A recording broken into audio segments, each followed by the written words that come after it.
오늘 여러분들과 함께 나누는 게 돌파하다라는 그러한 주제를 가지고 함께 나누려고 합니다. 그래서 우리가 신앙생활 가운데 장애물이 있게 될 때 장애물 앞에서 우리가 멈추면 안 됩니다. 그것을 뚫고 지나가는 차원의 능력이 필요하다는 것이죠. 그런 면에서 보게 되면 오늘 본문의 말씀 보게 되면 그러한 장애물을 뚫고 나가는 몇 가지 교훈들을 오늘 말씀을 통해서 우리가 배우게 됩니다. 예루살렘 교회는 폭발적인 성장을 이루었습니다. 그래서 사도행전 2장 말씀 보게 되면 3,000명이 복음을 듣고 변화되고, 사도행전 4장 말씀 보게 되면 5,000명, 5장 말씀 보게 되면 큰 무리가 셀 수 없을 정도로 교회로 오게 되고, 6장 말씀 보게 되면 믿는 자들이 심히 많았다고 했습니다. 그런데 문제는 무엇이냐면 그들은 유대인들끼리만 복음을 전파하고 그들끼리 모여서 예배를 드렸다라는 거예요. 유대인들에게는 이방인들은 저급한 사람들이고 저주받을 사람들이고 개 같은 사람이 바로 이방인들이었다는 것입니다. 그런데 스데반의 핍박과 또 초대교회에 대한 엄청난 박해가 시작되면서 그들이 흩어지게 됐어요. 그래서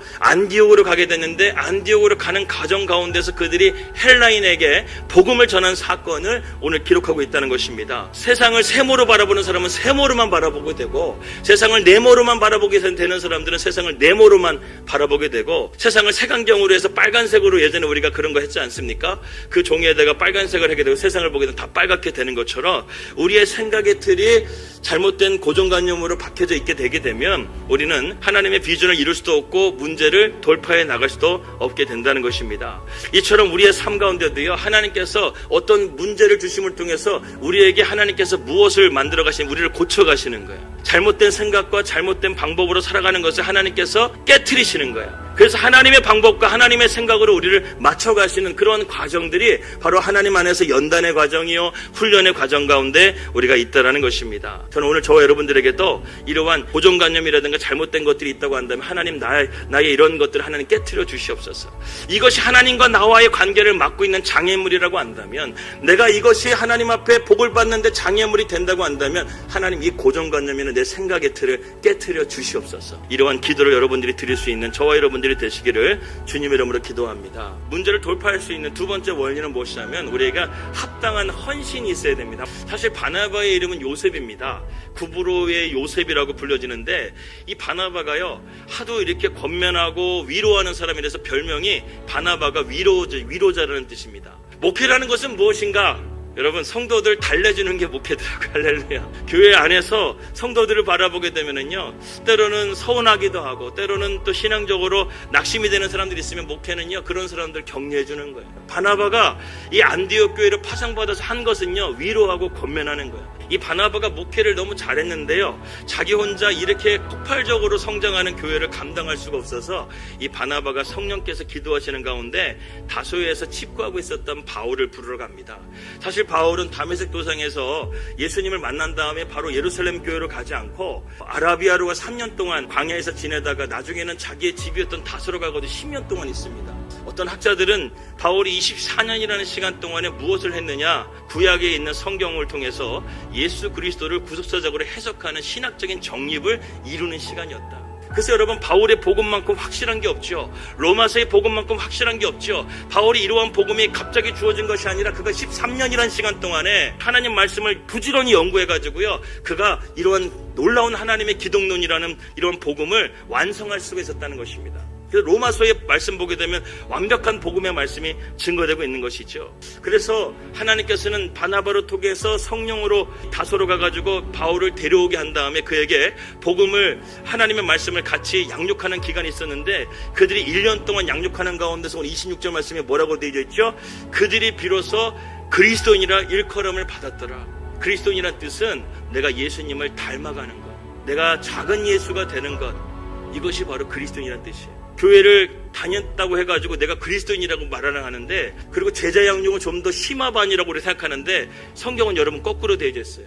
내가 예수님의 제자를 양육을 받아야지만 우리는 그리스도인이 되는 거예요. 내가 예수님의 말씀을 제대로 배우고 나 예수를 고백하고 하나님의 말씀 가운데 살아가게 될 때, 그때서야 그리스도인이 되는 거예요. 참 그리스도인이 되기를 주님의 이름으로 기도합니다.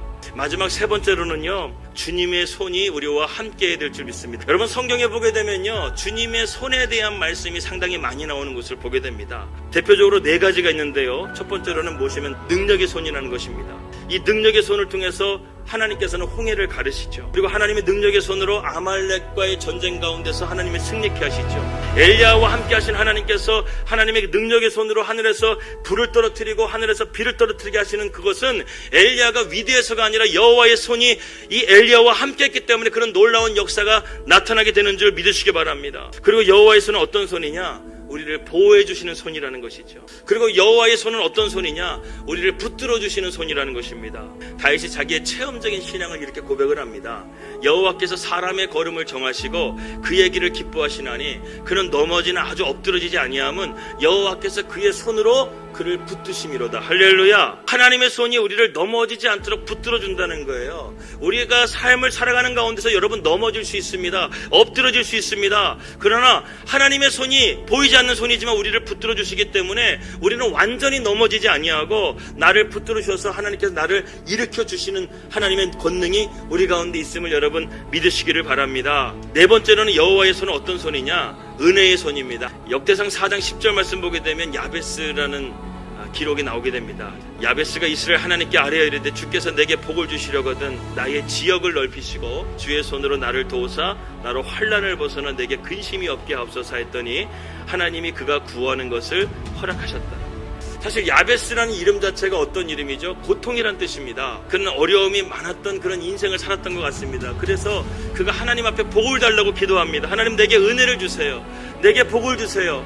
나의 지경을 넓혀주시고 나의 환난을 벗어나게 해주시고 내게 근심이 없게 해주세요. 하나님 앞에 그 은혜의 손을 구했더니 하나님께서 그가 구하는 모든 것을 허락하셨더라. 할렐루야. 여러분들 이 시간 가운데 하나님의 은혜의 손길이 여러분들과 함께 하시기를 축복합니다. 그리고 여러분들이 구하는 모든 것들을 하나님이 허락하시는 은혜의 손길이 여러분들과 함께 하시기를 주님의 이름으로 기도합니다. 마지막 다섯 번째 손이 하나 더 있습니다. 그게 무엇이냐면 21절 말씀 한번 다 같이 다시 읽겠습니다. 시작. 주의 손이 그들과 함께 하심에 수많은 사람들이 믿고 주께 돌아오더라. 이 손을 저는 이렇게 말씀드리고 싶습니다. 부흥의 손이다. 할렐루야. 예, 주의 손이 그들과 함께 하시며 수많은 사람들이 믿고 주께 돌아오더라. 이걸 한마디로 표현한다면 부흥 아니겠습니까? 많은 사람이 주께로 돌아오고 복음이 땅끝으로 나아가도록 문을 여시는 그 손이 바로 하나님의 손이었다는 것이죠. 그분의 손이 우리 가운데 함께하게 될 때 우리는 이러한 부흥이 임하게 되고 안 될 것 같은 그러한 부흥도 주님의 손이 함께 하시기는 그것을 돌파해내게 될 줄 믿고 하나님의 은혜 가운데서 우리 양문교회도 진정한 부흥을 경험하게 될 줄을 믿습니다. 여러분들에게 이런 능력의 손이 있길 바랍니다. 여러분들을 보호해주는 손길이 있길 바랍니다.